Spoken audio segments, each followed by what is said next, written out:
How's it going, everybody? It is Dennis, and we are back on land. If you guys may or may not know, I have returned from a vacation out on sea, where I actually did a video on that. It didn't get that many views, but that is to be expected. We went over, my vacation, how I paid for it, how I used dividends and option income to pay for it.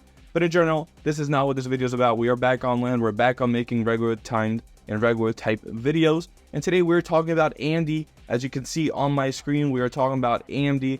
Why are we talking about AMDY? Well, this is the new position I have decided to invest in from YieldMax ETF. Of course, you might be asking, why did I decide to pick AMDY? What's the reason for picking AMDY? And why in general are we picking AMDY? So same question, different types of ways of varying it. But the reason, of course, the main reason is because it's in Group C. It's in Group C of the ETFs. If you guys may or may not know already, YieldMax has split their funds into 4 groups, that being to make it weekly. It's Group A, Group C, and Group D. The reason for splitting into those groups, they take their monthly paying ETFs instead of switching the prospectus and switching it to weekly payments, which would also be very difficult because they do weekly trades, not daily trades like something like Roundhill. They decided to go ahead, split into 4 groups, A, B, C, D, and then go ahead and make monthly payments in those separate categories. There's those different weeks in the separate months, and therefore it creates a weekly environment or a weekly payment. One of their ETFs, or 2 of their ETFs that actually are weekly, are YieldMax and YieldMax, but this is not what this video is about. We're talking about AMDY and why I decided to pick AMDY, and just in general, what do I believe the future will be with AMDY and how I'm going to be trading it. Of course, there's many other ETFs I could have picked, like Coney, which is a fan favorite for everybody else. There is PP also, which is a good one, and ULTI. In general, ULTI, I don't like ULTI, nor do I see a future in ULTI. Just trades general stocks. It's not focused on one underlying. MSFO was one that I was looking at, but MSFO currently is trading, the underlying is trading above what I would want to purchase it for, or the level I would want to purchase it for. But AMD, the underlying of AMD, is something I will be interested in investing at their current prices, and therefore I decided to buy in. Currently, I do own only 35 shares, but this will change tomorrow. Of course, I'm recording this on Wednesday, October 16th. So tomorrow, since they have their dividends that are going to be paid this week, which actually we're going to talk about as well, the dividends that they're going to be paying this week is going to cause the stock to drop, of course, because when they pay out, they have to drop the same amount that they pay, and therefore they'll give me a good opportunity to buy in. Currently, I have 35 shares. So measly 465 around there. With the minus 33, would have been around $500 invested into AMDY. Of course, this was just a trial run to see how this would go. And of course, we could see that I purchased this in September 23rd. And the reason I purchased it was because if we look at the chart of AMD, the underlying, AMD currently is trading in and out under the 200-day moving average. And that is usually what I like to purchase around. The 50 to the 200-day moving average is where I like to purchase my YieldMax ETFs. Of course, I do also like buying them just in general, reinvesting into them, even if they are not below those averages. I do like reinvesting into them. But when I have extra cash on the side, I like buying in when they're under the moving averages. And I bought, of course, on September 23rd. So if we take a look, it was below the moving average, the 200-day moving average, and I decided to buy in. Now, you can see that this upcoming week, we are again under the 200-day moving average. And luckily to us, not only that, but we will also have a payout from AMD, therefore dropping the value of AMD even more. So we are not only under the 200-day moving average, we're also going to be able to get a cheaper price into AMD. Or personally, I'll be getting a cheaper price into AMD. In general, AMD is, I believe, is a good company. Of course, on the year to date, they're up 5.92%. On the year, they're up 40.57%. Of course, they're trending upwards, similar to Nvidia, and that is because they're in the same sector. They are also working on their AI chips and their data centers as well. They are a little bit behind. They've always been a little bit behind when it comes to the GPU and CPU sector, but they are also a pretty good competitor to Nvidia. And they've been trending upwards for the 1 year, as you can see, 48.57, and the year to date, 5.92. So they stay pretty stable. But they do have good volatility, and therefore we can see that in the AMD payments. If we look at AMD, we see that the payments are anywhere from $1.11 to $44 to $1.41, $1.67, $1.37, $1.11, down to 51 to 90, 73, 43, and then now currently 92. Or actually, this is not the current distribution. I'm wrong. Previously it was 92, 94, but the current distribution that has been announced is for AMD 92.12. So their distribution rate, as you can see, is 84.48%. It is pretty good. is good enough for me in general. I don't really go for high distribution rates, as you guys may or may not know. 78% is quite good for me. Even 50% or 30%, I don't mind it, as long as it has a good underlying, which I believe AMD is. And currently it is trading below that 200-day moving average and even below 50 days at some points. But in general, that's how I'm going to go. That's how I'm going to invest into it. I'm going to wait until tomorrow when the value drops currently. Oh, actually, as you can see, it dropped after market. When they have to pay out after X dividend, it did drop.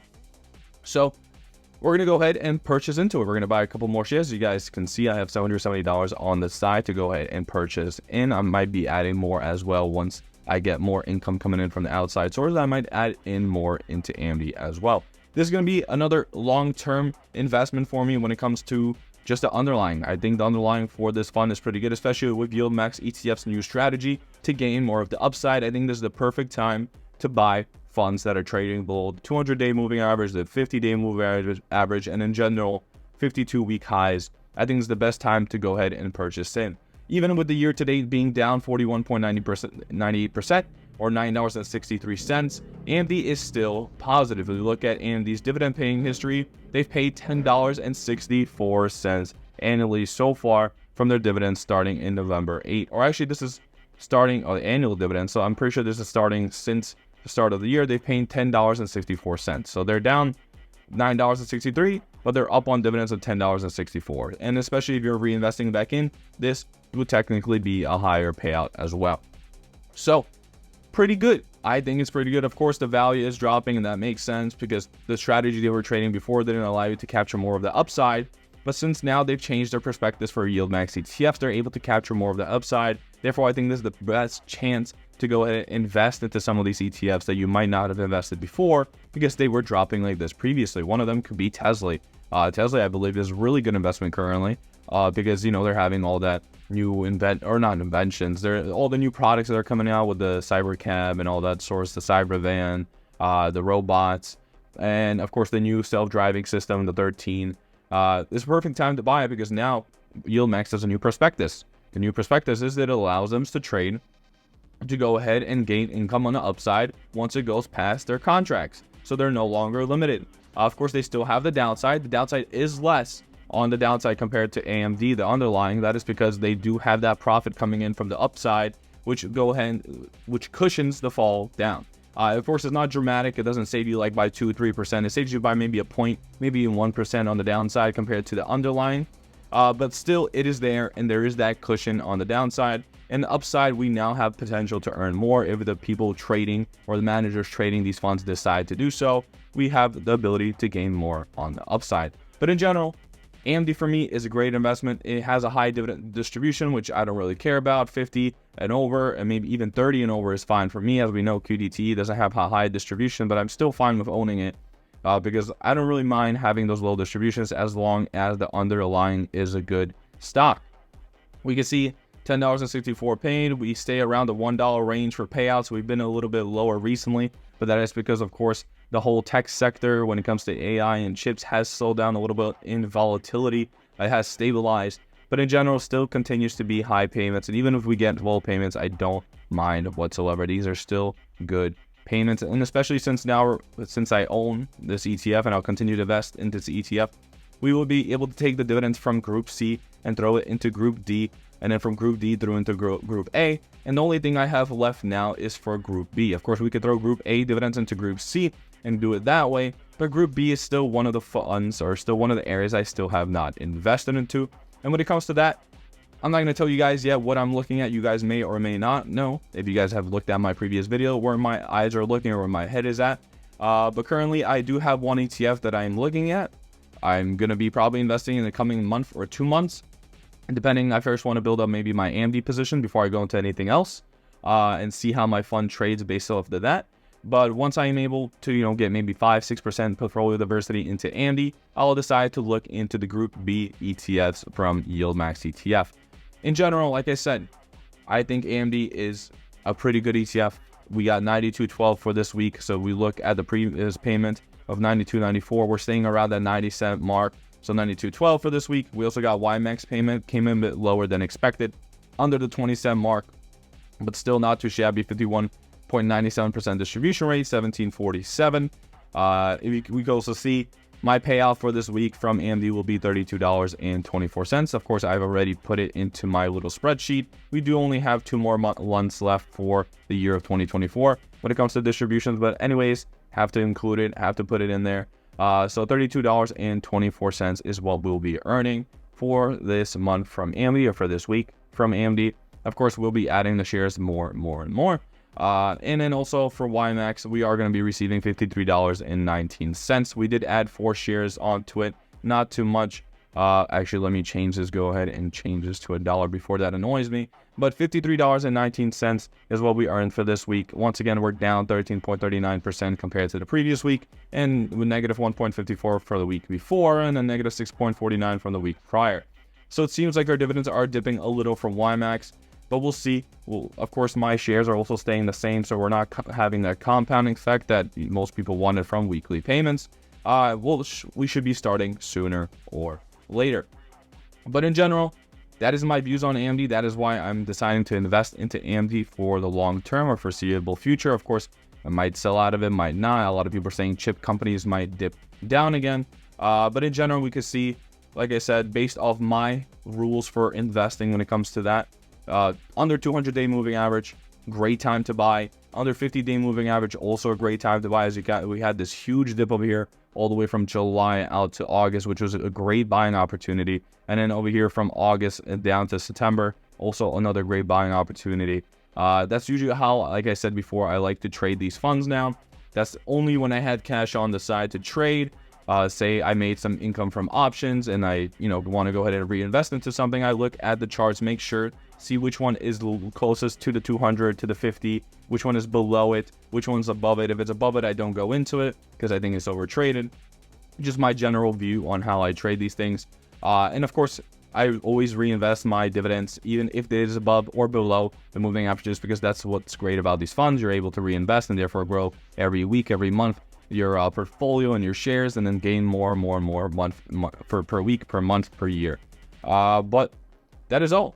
That is why I'm investing into AMD or AMD, and with the underlying AMD, because it's just, I believe it's going to be a good underlying ETF. It has a good underlying for it. I think it has a good future. It pays a good dividend, as we saw before. It's down $9.63, but it's paid $10.64. So I think there's a great future for this fund. I think it's currently undervalued, at least the underlying is, and especially with the new prospectus or the new trading strategy, should I say, from YieldMax ETFs, with being able to capture some of the upside. I believe that when AMD does go above its 200-day moving average, I think there will be a good chance for AMD to follow in those steps. Do I think that it's going to go up crazy like Coney or Nvidia?